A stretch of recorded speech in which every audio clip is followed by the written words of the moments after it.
आप भी ऐसे अच्छे कर्म करो कि जब जाओ तो रोते रोते ना जाओ,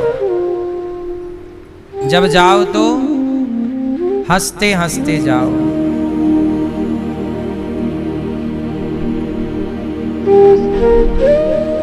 एक व्यक्ति की मृत्यु आ गई, मरने लगा।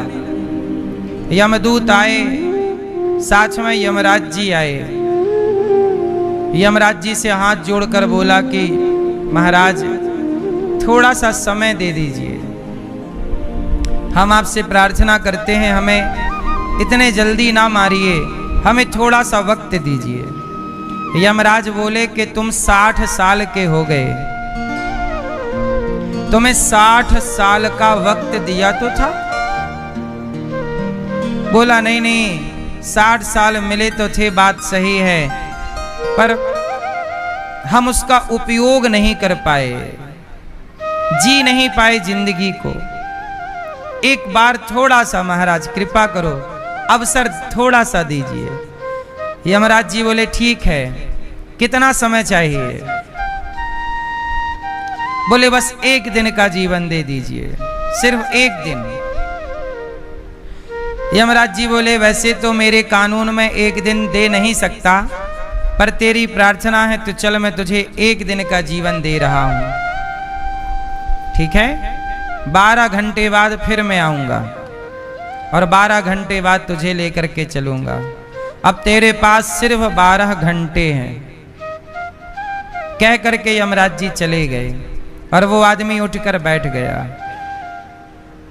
अब उस 12 घंटे में अब जरा मैं आपसे ये सवाल कर लूं कि आपके पास सिर्फ 12 घंटे हों और आपको पता होए कि 12 घंटे बाद हमें मरना है, तो इन 12 घंटों में आप क्या क्या करेंगे? मैया आप क्या करेंगे? आप बस ये मान के चलिए सिर्फ 12 घंटे हैं आपके पास, क्या करोगी? हैं?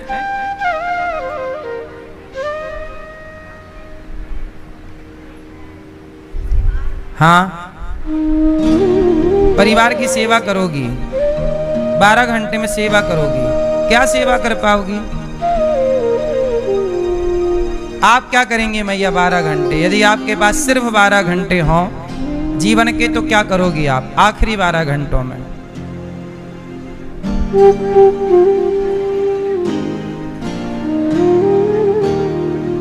क्या करोगी ये बताओ।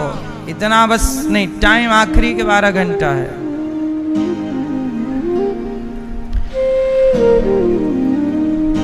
आप क्या करोगी मैया? आप आप कुछ नहीं करोगी, सो जाओगी? ये मैया जी मैं सो जाऊंगी 12 घंटे, सही है, कौन टेंशन पाले, सो मरना तो है ही। आप क्या करोगी मैया?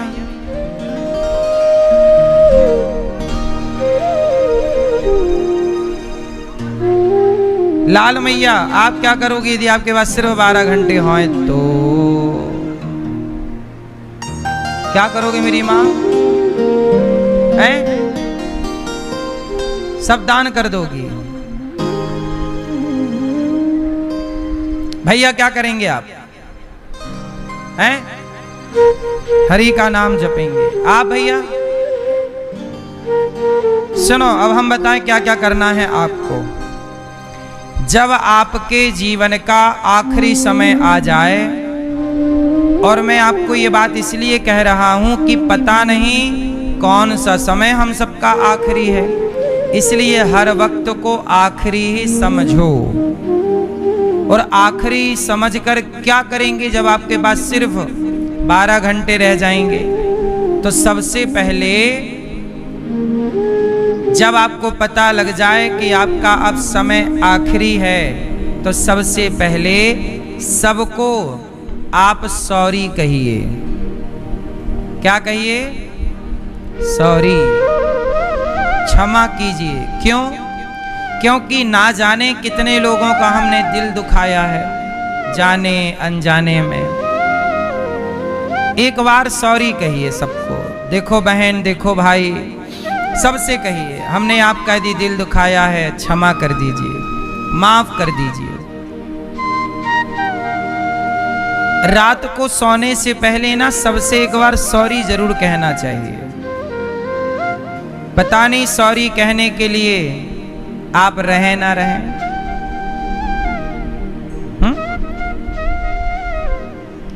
तो पहला काम ये करिए मरने से पहले कि सबसे क्षमा मांगिए। हमने गलतियां तो बहुत की हैं, दिल बहुतों का दुखाया है, पर मानते नहीं है, सॉरी नहीं कहते। सबको कहिए क्षमा कर दीजिए, पहला काम सॉरी कहिए। इसलिए एक बात बताएं, सॉरी क्षमा मांग लेना बहुत अच्छी बात है, उलझना नहीं चाहिए, क्षमा कर दीजिए। दूसरा काम, जब आपको पता लग जाए कि अब टाइम बहुत कम बचा है, मरना ही है, तो आप क्या करें? अपने इन हाथों से किसी भूखे को भोजन जरूर कराइएगा, क्योंकि जो यहाँ देंगे वही वहाँ प्राप्त होगा। भूखे को रोटी खिलाइए, प्यासे को पानी पिलाइए। ये दूसरा काम। तीसरा काम,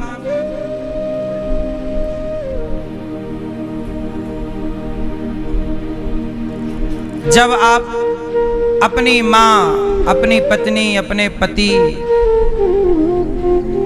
अपने परिवार से जब मिलें तो उनको प्रणाम करते हुए, सबको प्रणाम करते हुए, सबसे क्षमा मांगते हुए आप पति से, पत्नी से, माँ से, पिता से, सबसे जरूर कहिएगा कि देखो हमने कितनी बार आपका दिल दुखाया, आपका विश्वास तोड़ा, अब हमें माफ कर दीजिएगा। क्षमा मांगते हुए, प्रणाम करते हुए। संसार के जब ये सब बातें हो जाएं, फिर बचा हुआ समय सबको भुलाकर, क्योंकि ये परिवार अब यहीं तक का मेरा साथी है, अब मुझे पता लग गया कि मैं मरने वाला हूं, तो ये तब भी जगन्नाथ आपके साथ ही रहेंगे, वो आपका साथ कभी नहीं छोड़ेंगे। इसलिए संसार को जितना टाइम देना है दे दो, जितनी बात करनी है कर लो, जो करना है कर लो, कहना है कह दो, फिर पूर्ण रूप से सब भुला दो, केवल प्रभु को स्मरण करो। भगवान ही मेरे थे, भगवान ही मेरे हैं, भगवान ही मेरे रहेंगे। तुम हमारे थे प्रभु जी, तुम हमारे हो, तुम हमारे ही रहोगे, हो मेरे प्रियतम। भगवान में ही अपना आखिरी समर्पण भगवान में ही हो। जैसे गंगा घाट घाट से गुजरती है, गंगा घाट घाट से गुजरती है, पर आखिरी समा जाती है सागर में।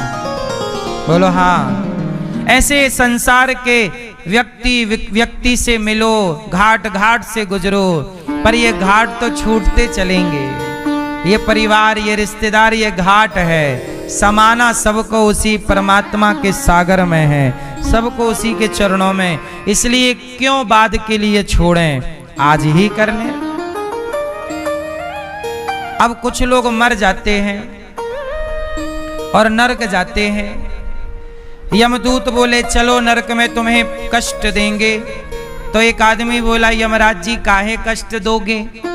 यमराज जी बोले भैया तुमने कोई पुण्य तो किया नहीं है, तुमने ना कथा सुनी, ना तो किसी भूखे को रोटी दी, ना तो तुमने प्रभु का नाम लिया, झूठ बोले हो सारी जिंदगी, छल किया है, कपट किया है, निंदा की, चुगली की, पराई स्त्री को देखा, गलत काम किए, अब चलो नरक भोगो। तब आदमी को होश आता है कि यार हमने क्या कमाया है। अभी आपको सब हरा हरा दिखाई पड़ता है, लेकिन जब माथे चढ़ेगा ना ये सब कर्म, तब आपके समझ आएगा कि आपने क्या कमाया है। आप जो इस संसार में क्या है, हम सब कमा रहे हैं। कोई पाप कमा रहा है, कोई, राजा परीक्षित जी ने पाप कमा लिया। क्या किया? संत जी के गले में मरा हुआ सांप डाल दिया, पाप हुआ, शाप मिला, जाओ 7 दिन में मरोगे। राजा परीक्षित जी दौड़े दौड़े संतों के पास गए। सुखदेव जी आए, क्या हुआ राजन? परीक्षित जी ने कहा, गुरुदेव मुझे 7 दिन में मरना है, बताइए मैं क्या करूं? तब सुखदेव जी ने कहा कि तो ऐसा है, भागवत सुन। अब जिसके पास कोई चारा नहीं, विकल्प नहीं, क्या करें? आखिरी का बचा हुआ समय भागवत में लगाओ। जीवन में वैद्य जी बोले, बुला तो सकता हूं, पर खर्चा 1 लाख का आएगा। चारों बच्चों ने 25-25 हजार रुपए जोड़े। अरे भाई, माल करोड़ों का हो सकता है, हैं? तो चारों बेटों ने कहा, अच्छा 25 हजार हम, और जो भी माल मिलेगा चारों लोग फिर बराबर बराबर बांटेंगे। चारों तैयार हुए, चारों ने 25-25 हजार मिलाए, चारों ने 1 लाख हुआ। डॉक्टर वैद्य जी ने बढ़िया सी, उनके पास कोई बढ़िया दवाई रही होगी जो एनर्जी से भर देती है थोड़ी देर के लिए, और दी दवाई। भैया वो बूढ़ाऊ तो बिल्कुल बोलने लगे। अब जैसे ही बोले तो बच्चों ने कहा, पिताजी कहाँ हैं? क्या बोल रहे थे? पिताजी ने कहा, तुम चारों यहाँ सिर पे खड़े हो, वहां गैया कब से झाड़ू चबा रही है। वो झाड़ू हम पिछली बार लेके आए थे, 10 रुपए की झाड़ू है, चबा रही है, और तुम चारों यहां का देख नहीं सकते। और ये कह के बढ़ऊ टें। अब चारों लड़के जो रोए, इसलिए नहीं रोए कि पिताजी कल चले गए, जाते जाते 25 हजार लेके गए, क्योंकि चारों के 25 बजे, सब अपने 25 हजार के लिए रो रहे। 10 रुपया की झाड़ू के लिए देखो। तो आदमी जब मरता है तो ध्यान किसका करता है? सांसारी व्यक्ति मरते समय जगत का ध्यान करता है। बेटी को बुलाओ, कुछ लोग क्या बोलते हैं मरते समय? बेटी को बुलाओ, एक बार बेटी को देख लें, बेटे को बुलाओ, एक बार बेटे को देख लें। सारी जिंदगी तुमने बेटा बेटी पोता पोती ही देखी है, पर अभी भी तुम्हारा ध्यान वही है। अब तो मरने का समय आ गया, अब जगत में क्यों उलझे हो? अब थोड़ा सा ध्यान जगन्नाथ का करो, प्रभु का करो। अब तो आखिरी समय चल रहा, अब तो छोड़ो, ये तो सब रहेंगे, तुम अपना परलोक सार्थक कर लो। जिसके द्वार जा रहे हो उसे तो याद करते हुए जाओ, है हाँ या ना?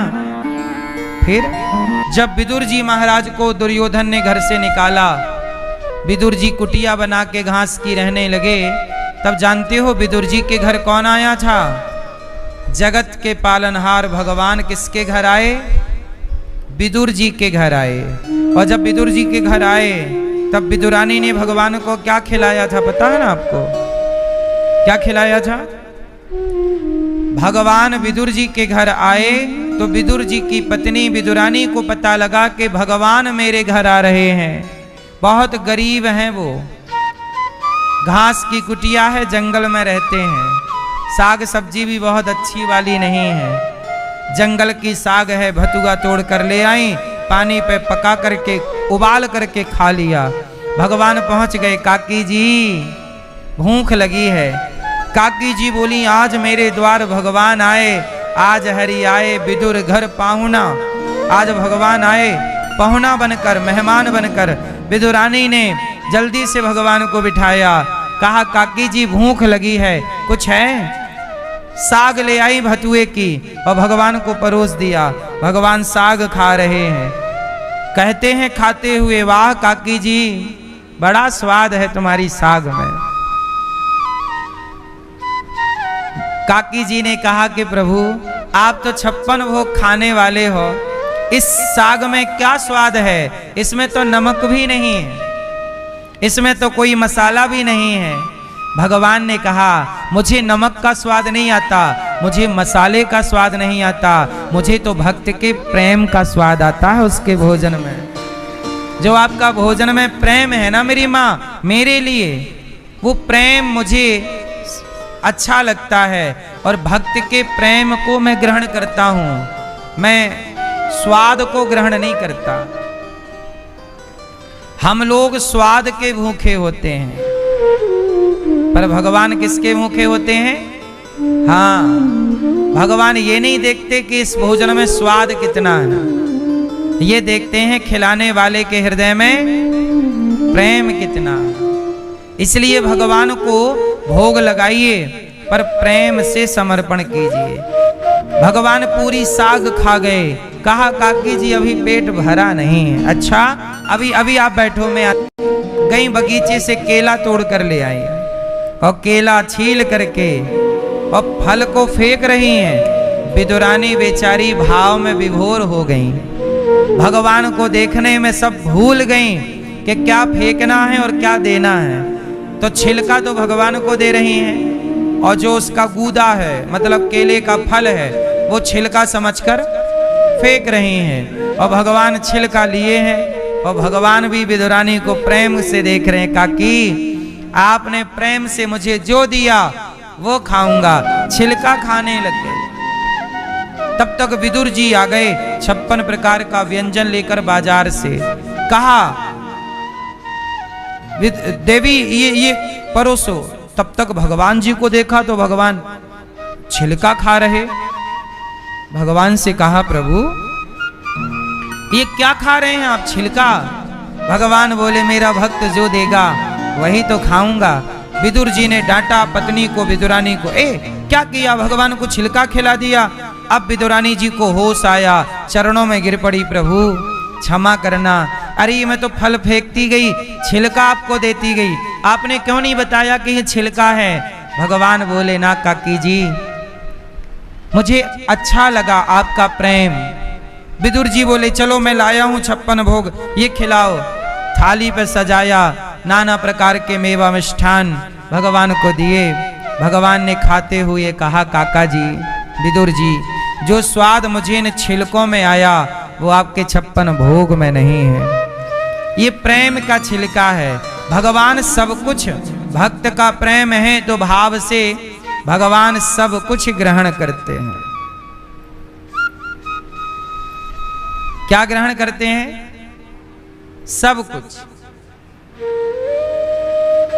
भाव का भूखा हूं मैं, भाव ही के सार है, और भाव से भजले मुझे तो भव से वेड़ा।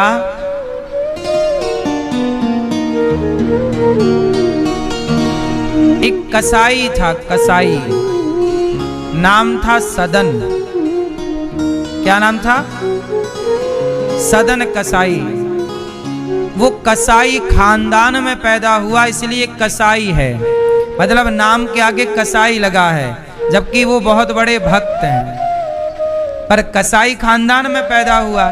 उनके बाप दादों के यहाँ मांस का काम था, बकरे बकरे काटना और काट करके मांस बेचना। लेकिन जो सदन थे उनके हृदय में बड़ी दया थी, वो भगवान के बड़े भक्त थे।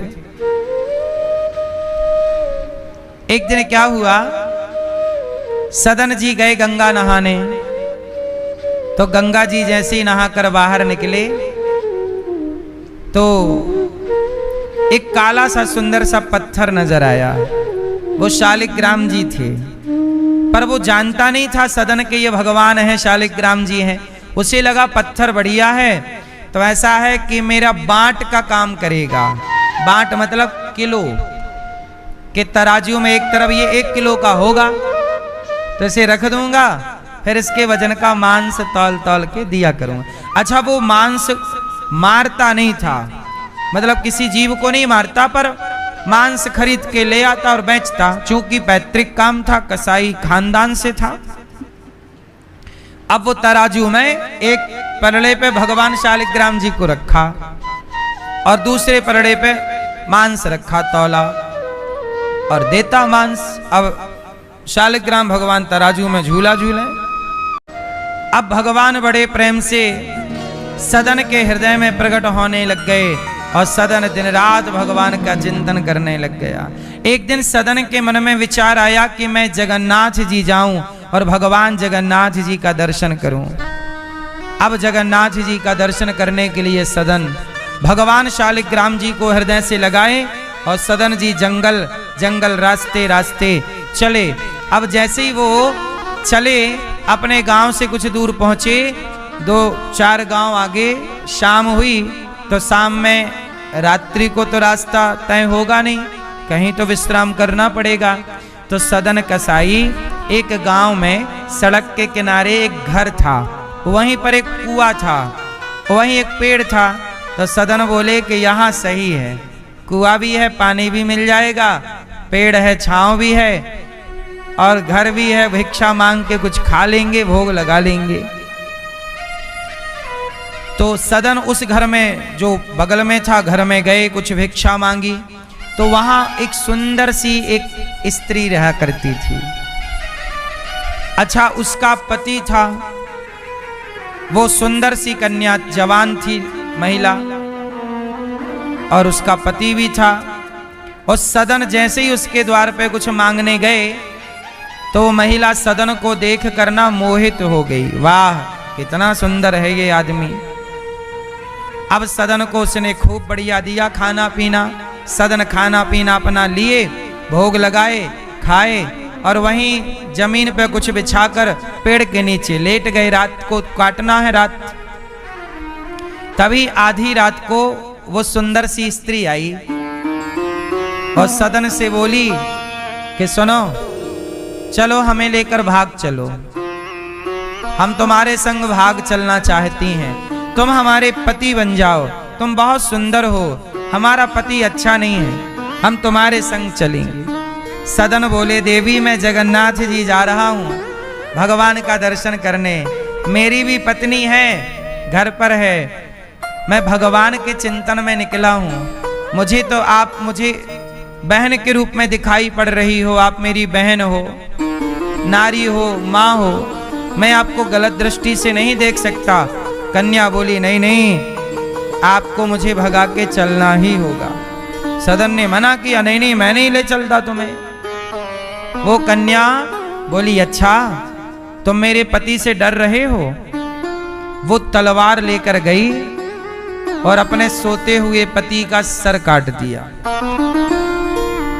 और सर काट के तलवार लेकर आई और पति का सर लेकर आई। बोले, देखो तुम्हारे लिए मैं पति को मार चुकी हूं, अब कोई डरने की बात नहीं, अब तुम मेरे साथ चल सकते हो, रह सकते हो, कोई दिक्कत नहीं है। सदन बोले, हे भगवान कहां फंसा रहे हो?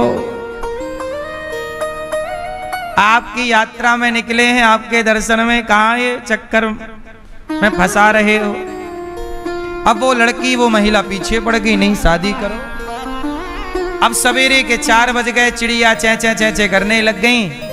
अब तो वो लड़की, वो स्त्री बोली कि ये तो मानेगा नहीं, अब मेरा पति और मर गया। तो उसने हल्ला किया, बचाओ बचाओ बचाओ। लोग आए, क्या हुआ? अरे बोलिए, इस आदमी ने मेरे पति की हत्या कर दी, ये तलवार से मेरे पति की हत्या कर दी और मुझे भगा के ले जाना चाहता है। अब हत्या खुद ने की, पर अब वो हत्या किसी के माथे तो लगानी पड़ेगी, तो सदन के माथे लगा दी। लोगों ने पकड़ा और मारा। सदन बोले, वाह प्रभु, अच्छा पिटवा रहे हो। सवेरा हुआ, राजा के सामने पेशी हुई। राजा के सामने सदन खड़े हुए। राजा ने कहा, क्या अपराध है?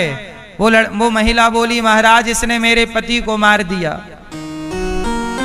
और मेरे पति को मार करके मुझे भगाना चाहता है। सदन से पूछा, सही है? सदन ने कहा, महाराज सही नहीं है, इसने ही अपने पति को मारा है और मेरे संग भाग चलना चाहती है। पर सदन की बात किसी ने नहीं सुनी, महिला की बात सबने मानी। राजा ने कहा कि इसने तुम्हारे पति को इन हाथों से मारा है, मंत्री जी जाओ इस आदमी के दोनों हाथ काट दो। लो भैया, सदन जी के दोनों हाथ कट गए और जैसे जगन्नाथ जी के आधे आधे हाथ हैं, सदन के भी आधे आधे हाथ हो गए, प्रकट हो गए, जस के तस हो गए।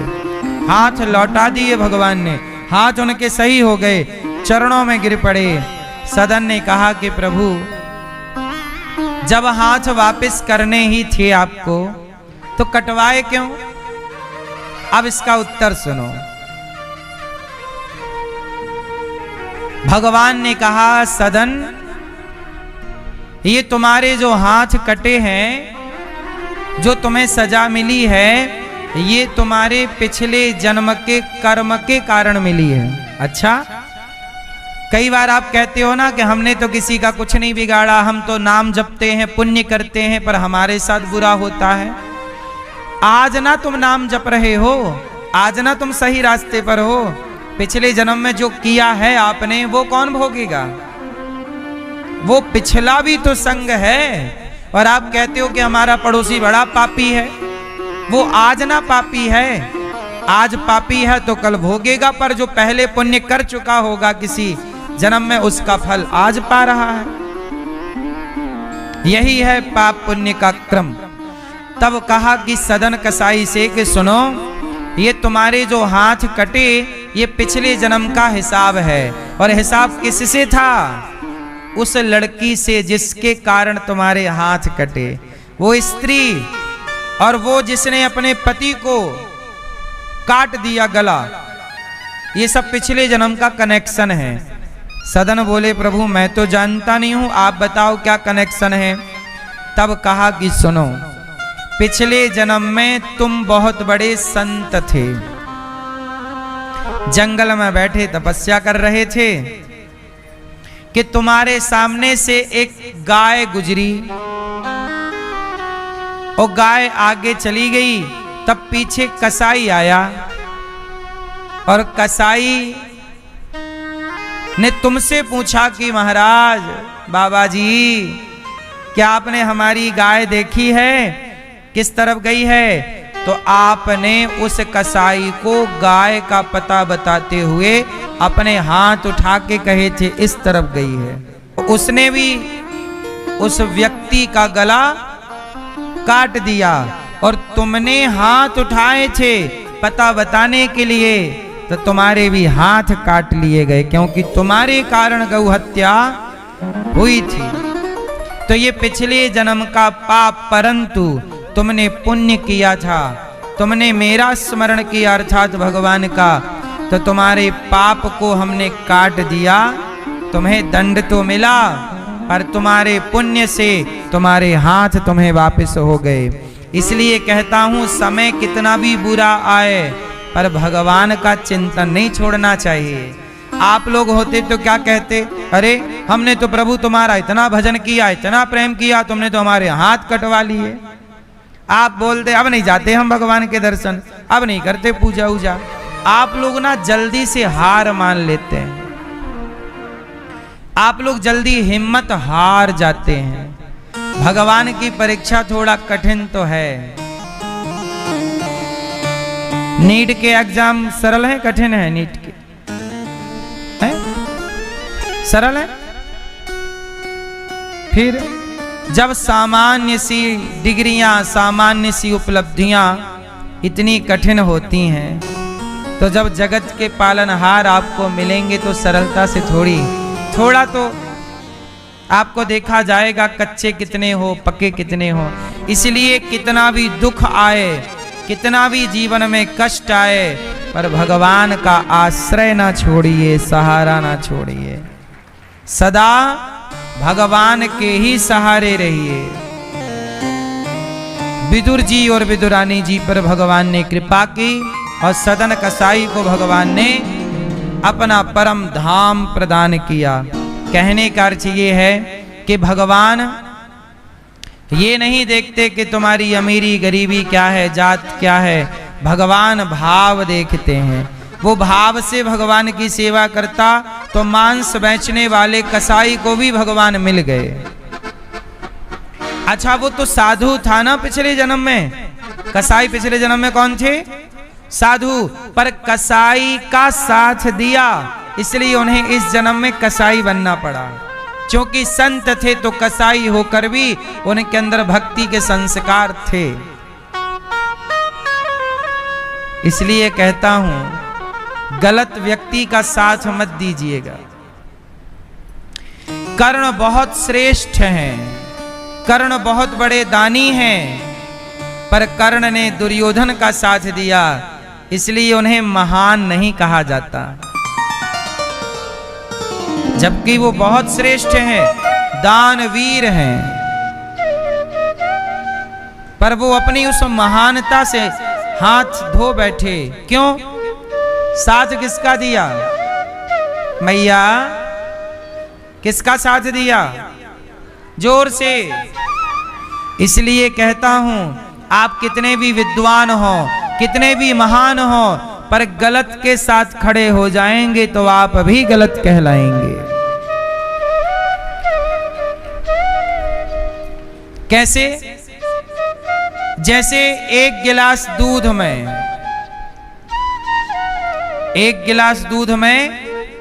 आधा चम्मच जहर घोल दीजिए। एक गिलास दूध में आधा चम्मच जहर घोल दीजिए तो दूध जहर की संगत करेगा तो वह दूध भी क्या हो जाएगा? फिर भी मांस खाना सीख जाता है। इंसान लोमड़ी के साथ नहीं रहता, फिर भी चालाकी जोर से सीख जाता है। शेर के साथ नहीं रहता फिर भी मांस सीख गया, लोमड़ी के साथ नहीं रहता फिर भी चालाकी सीख गया। पर कुत्ते के साथ रहता है इंसान फिर भी वफादारी नहीं सीख पाया कुत्ते से। तुमने कुत्ते से वफादारी नहीं सीखी तो क्या सीखा? कुत्ते के साथ रहते हो, कम से कम उससे क्या सीखो? वफादारी तो सीखो। कुत्ता वफादार होता है।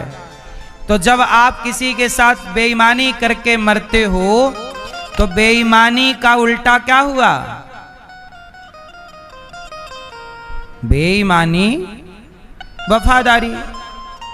वफादारी करो भाई, वफादारी और बेईमानी सामने आमने है कि नहीं? आमने सीधा। तो जो व्यक्ति बेईमान है उसे अगले जन्म में वफादार तो होना ही पड़ेगा। तो वफादार कुत्ता है, तो जो आज बेईमानी करता है उसे अगले जन्म में भगवान कुत्ता बना के भेज देते हैं। जा अब तू वफादार हो। इंसान होके तो हो ना सका, कुत्ता होके ही हो। तो आजकल का इंसान इतना बेईमान है। इसलिए कहता हूं कि आप किसी के साथ दगा मत कीजिएगा। कई साल हो गए, अब उसके मन में आया कि देखो मेरे दोस्त ने मेरे साथ कितना अच्छा किया, 3 लाख मुझे दिए, उसी से मैंने ये कारोबार खड़ा किया। पर मेरे मन में लालच आ गया और अब मुझे वो पैसा उसकी पत्नी को लौटा देना चाहिए, क्योंकि पति के मरने के बाद तो पत्नी बेचारी अकेली हो गई होगी, उसे पैसे की जरूरत होगी। मुझे साथ देना था पर मैं बेईमान हो गया।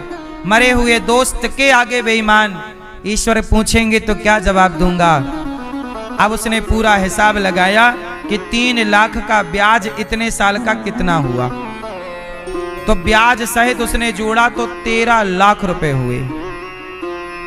3 लाख का ब्याज उतने साल का जितना उसने लिया रहा होगा। कितना ब्याज बना? 13 लाख।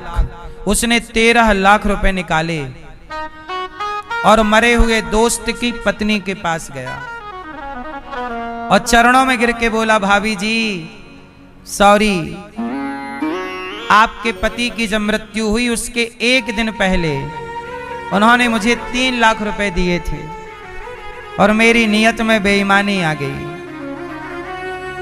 पर मेरे आज एक मित्र ने बताया कि 360 रुपए यदि मैं खा के मरूंगा तो ईश्वर को क्या जवाब दूंगा, तो मैं 3 लाख खा के मरता तो मैं ईश्वर को क्या जवाब देता।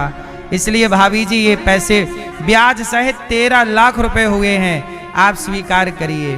वो भाभी जी रोने लगी और वो भाभी जी कोई और नहीं थी, वो भाभी जी वही थी जो 10 रुपए लौटाने गई थी सेठ जी के। याद रखना, जब आप सही होंगे तो आपके साथ प्रकृति विधाता भी गलत होने नहीं देंगे। हाँ, ईश्वर के घर देर है, अंधेर नहीं है, भरोसा रखिएगा। आप कहते हैं कि वो बेईमान हैं, वो गलत करते हैं, अरे वो करते हैं करने दो, तुम तो मत करो। वो बेईमान है ना, करने तुम ना करो। तुम किसी के 1,00,000 2 लाख खा भी लोगे तो कौन से धन्ना सेठ हो जाओगे? 1,50,000 की बेईमानी कर भी लोगे तो क्या पा जाओगे? 1,50,000 में क्या तुम धन्ना सेठ हो जाओगे? नहीं, ईश्वर की नजर में सदा सदा के लिए गिर जाओगे। मैया 2 चीजें कभी ना करना, ये ना किसी के साथ दगा, 1 रुपए का भी चोरी ना करना, ये चोरी है। ये क्या है? एक प्रकार की क्या हुई है? हमने आपसे 10 रुपए लिए और लौटाए नहीं, ये चोरी है। अब जीवन भगवान के लिए, बेटा बेटी का हो गया है ना, उनके लिए आप जी लिए, अब किसके लिए जीना है? अब भगवान के लिए दिन भर भगवान का नाम कथा काम करो, पैसे कमाओ, पर अब धीरे धीरे निंदा चुगली छल कपट बुराई समाप्त करो। अब एक ही ध्यान रहे भगवान का। वो शादी ब्याह में जो घोड़ा घोड़ी नहीं आते जिस पे दुल्हा बैठता, वो घोड़ी को आपने देखा, उसकी आंखों में पट्टी लगी रहती है, ऐसी ऐसी क्यों लगी रहती है? कोई बताएगा? हैं? क्यों लगी रहती है? मैया बताएंगी। नहीं पता? भैया बताओ क्यों लगी रहती है? नहीं बताओगे? मत बताओ, हम पता लगा लेंगे।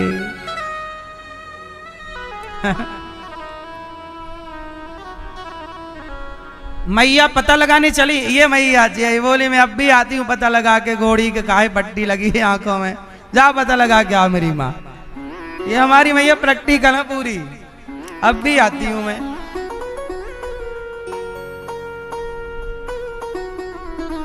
क्यों लगी रहती है भैया पट्टी ऐसे हैं? हाँ, ताकि घोड़ी केवल उसे सीधा दिखाई पड़े, आगे का अगल बगल का, क्योंकि यहां वहां देखेगी तो वो बिचकेगी, लात मारेगी, उछलेगी ज्यादा। सीधा ऐसे जब आपके बेटी बेटे का ब्याह हो जाए ना, तो आप भी एक पट्टी यहां बांध लेना, यहां वहां कम देखो, अब सीधा भगवान की तरफ ज्यादा देखो, इसी से तुम्हारी भलाई है। अब यहां वहां देखने का टाइम खत्म। बोलो हाँ। अब सामने वाली खिड़की में ना देखो। आदमी गाना गा रहा था, सामने वाली खिड़की में एक चांद का टुकड़ा रहता है ना? अब ये चांद का टुकड़ा सामने वाली खिड़की में मत, सीधा देखो ईश्वर की तरफ, पड़ोसन की तरफ नहीं।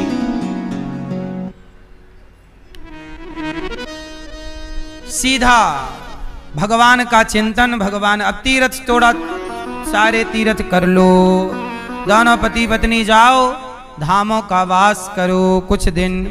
क्या है, दिन भर घर में रहोगी ना मैया, बहू परेशान हो जाएगी। थोड़ा तीर्थों में रहोगी, 15 दिन इस तीर्थ में, 15 दिन वहाँ, फिर जब घर जाओगी महीने 2 महीने में तो बहू बादाम का हलवा देगी, सासू माँ आई तीर्थ करके। दिन में घर में ही पड़ी रहती हो, सास कहे, बहू कहेगी है बुढ़िया घर पे ही रहती है, कहीं नहीं टरती। एक तो बुढ़ापे में आप लोग भी घर से निकलती नहीं। भगवान का चिंतन करो। यदि मन सदा खाली रहा तो खाली दिमाग यहाँ वहां गलत गलत आइडिया लाएगा और आपको मार डालेगा आपका मन।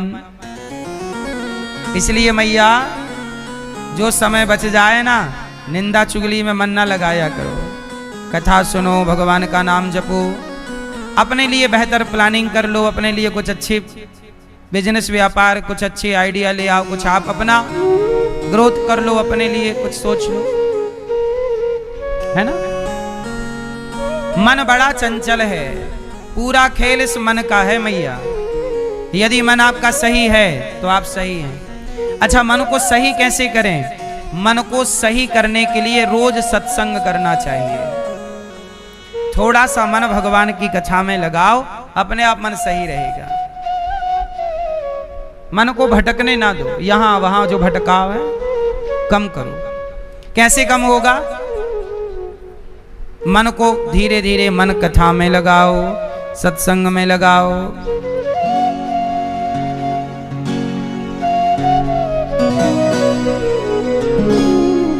तो मन करत करत अभ्यास के मन को धीरे धीरे, आज 1 माला जपो, कल 2 माला, परसों 3 माला, धीरे धीरे माला जप बढ़ो, नाम जप करो, धीरे धीरे कथा सुनो, धीरे। लोग कहते हैं हमारा मन काम में नहीं लगता। अरे भाई, ये सबसे गंदी बीमारी है। लोग क्या कहते हैं, हमारा मन काम में। अरे काम में नहीं लगेगा तो आप तरक्की कैसे करोगे? एक बात बताएं, अपने काम से प्यार करो। ये दास अनिरुद्ध अपने काम से प्यार करता है। जो भी काम हम करते हैं बहुत लगन से करते हैं। माताओं की सेवा करते हैं, बहुत अच्छे से अपना काम करते हैं। गायों की सेवा करते हैं, लगन से काम करते हैं। रसोई की सेवा चल रही है, लगन से काम कर रहे हैं। गौरी गोपाल विद्यालय बन रहा है, कक्षा 1 से 12वीं तक लगन से बनवा रहे हैं। मतलब कोई भी काम आप हमें दीजिए, हम उसे पूरी ईमानदारी और लगन से ही करते हैं। आप कहते हैं हमारा मन नहीं लगता काम में। अरे मन क्यों नहीं लगता? मन नहीं लगता ये कोई सवाल नहीं है। मन लगता नहीं है, मन को लगाना पड़ता है।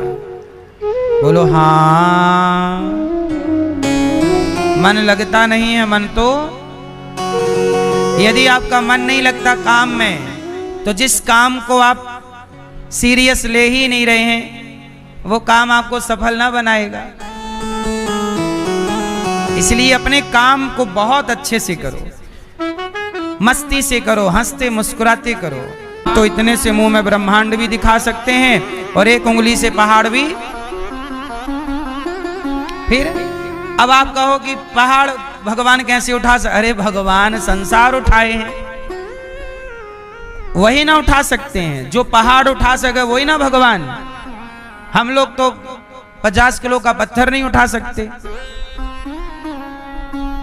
बोलो हाँ। फिर इसलिए भगवान कौन है? जो भगवान सब कुछ कर सकते हैं, वही भगवान है।